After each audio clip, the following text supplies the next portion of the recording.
mission établie conformément à la résolution 2350 du Conseil de sécurité des Nations Unies adoptée au mois d'avril 2017.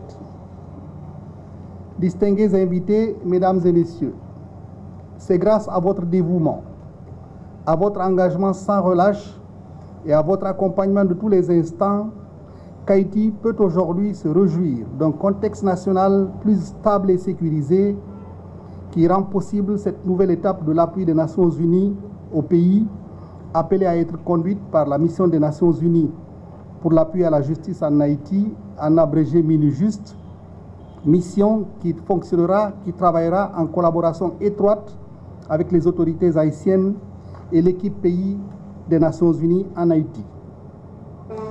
Le mandat de la MINUJUST consiste à poursuivre l'appui à la police nationale d'Haïti, en abrégé PNH, à renforcer l'état de droit et à faire le suivi de la situation des droits de l'homme, y compris les questions touchant à l'égalité et à l'équité du genre.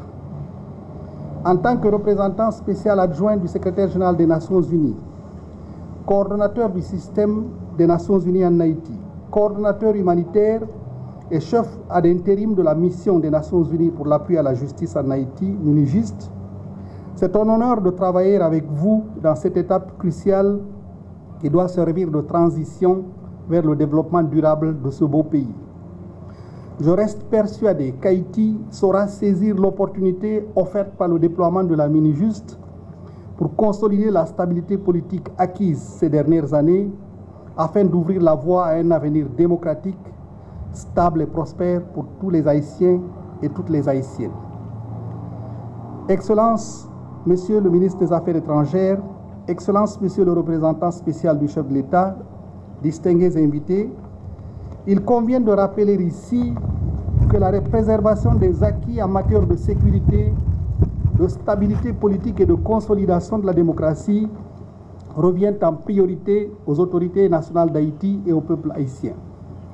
La composante police de la MINUJUST, dirigée par le général Georges-Pierre Monchot, continuera d'apporter son appui opérationnel à la police nationale d'Haïti et poursuivra ses efforts de renforcement ciblé des capacités de cette dernière, y compris dans la mise en œuvre de son plan de développement stratégique pour l'horizon 2017-2021.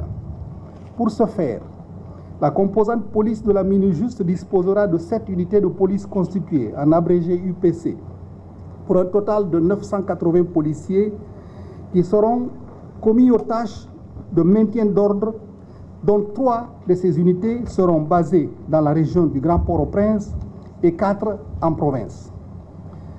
En plus, la composante police de la MINUJUST disposera de 295 officiers de police internationaux qui seront déployés dans 10 départements et se consacreront aux côtés de leurs collègues et confrères de la police nationale haïtienne dans le cadre du renforcement des capacités d'accompagnement et de conseil à celles-ci et dans le cadre du maintien de la loi et de l'ordre. Par ailleurs, la MINUJUST disposera de 351 membres du personnel civil qui travaillera dans les domaines de l'état de droit, de la promotion et de la protection des droits humains, de l'appui à la justice et au système judiciaire, aux questions de genre et à l'égalité des sexes, de la réduction des violences communautaires, des fonctions de bons offices politiques, de la communication et de l'information publique, de la sécurité et de l'appui à la mission.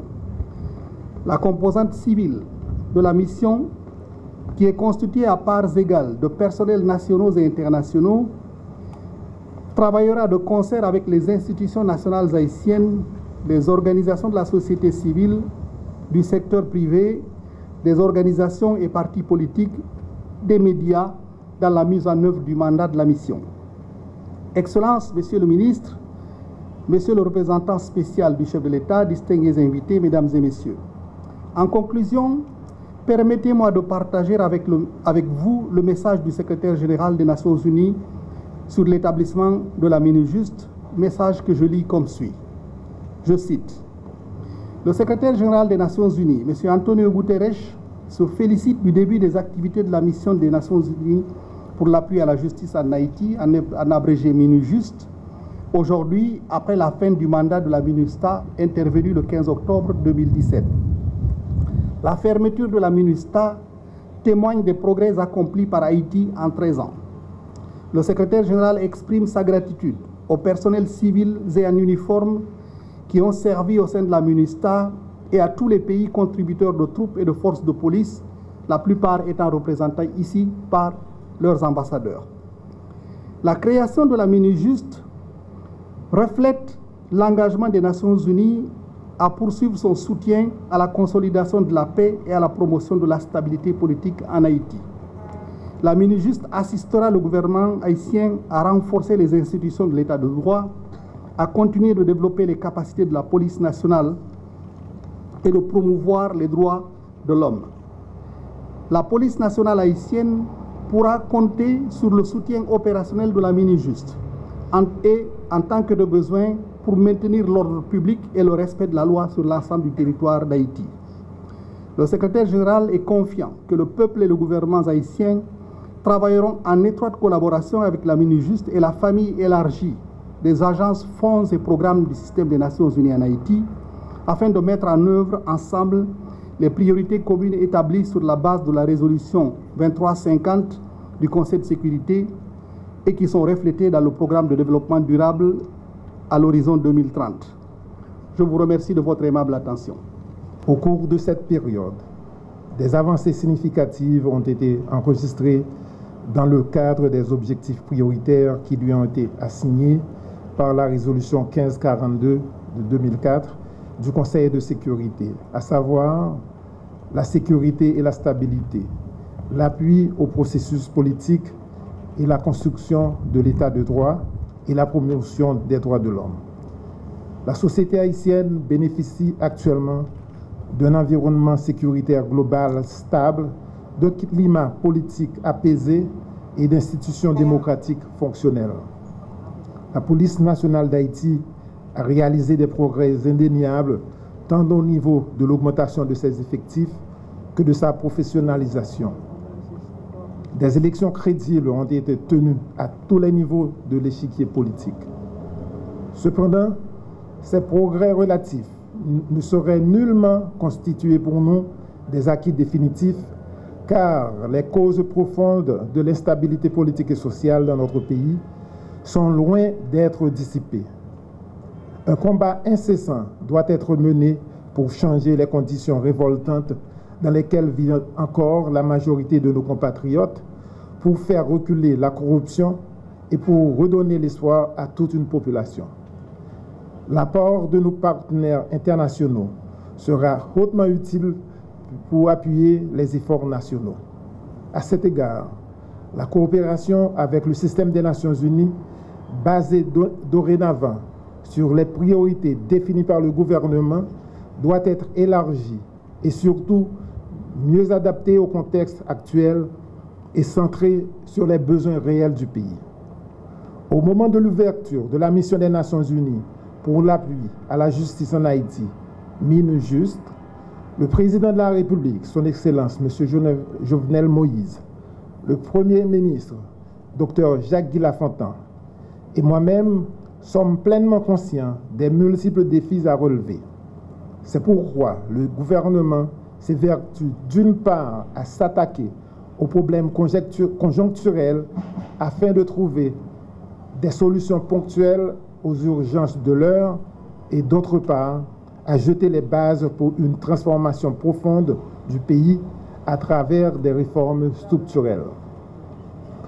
En ce qui a trait à ces réformes structurelles, un agenda législatif ambitieux a été élaboré de concert avec le Parlement afin de renforcer le cadre institutionnel. De nouvelles lois ont été votées et des projets et des propositions ont été soumis en vue de la modernisation du Code pénal, du Code du commerce, du Code du travail. Tandis que la réforme du secteur énergétique et l'amélioration du climat des affaires sont sérieusement envisagées. Nous sommes très encouragés par les perspectives de coopération avec la MINUJUST pour nous aider à consolider les acquis et continuer avec les réformes visant à garantir l'indépendance et l'efficacité de l'appareil judiciaire. Les postes vacants à la Cour de cassation seront bientôt comblés et la Cour constitutionnelle sera établie conformément à la Constitution et aux lois de la République. Dans cette même optique, le gouvernement prendra les dispositions appropriées afin de favoriser la promotion des droits de l'homme. Le processus pour la nomination du protecteur du citoyen sera bientôt complété et des dispositions ont été prises en vue de rendre fonctionnel le Comité interministériel des droits de la personne, CIDP. Par ailleurs, le problème de la détention préventive prolongée et de la surpopulation carcérale continuera d'être l'objet de la meilleure attention de l'actuelle administration. À ce sujet, nous convions tous les acteurs du système judiciaire à œuvrer ensemble dans l'optique d'offrir une justice équitable, fonctionnelle et efficace. La protection et la promotion des droits des femmes, qui représentent 52% de la population, constituent une priorité. À cet effet, toutes les dispositions seront prises pour accélérer l'adoption et la promulgation du projet de loi sur l'égalité entre les hommes et les femmes. Dans le domaine de la consolidation de l'état de droit, la procédure pour la mise en place du Conseil électoral permanent, déjà enclenchée, sera bientôt complétée dans le strict respect de la Constitution.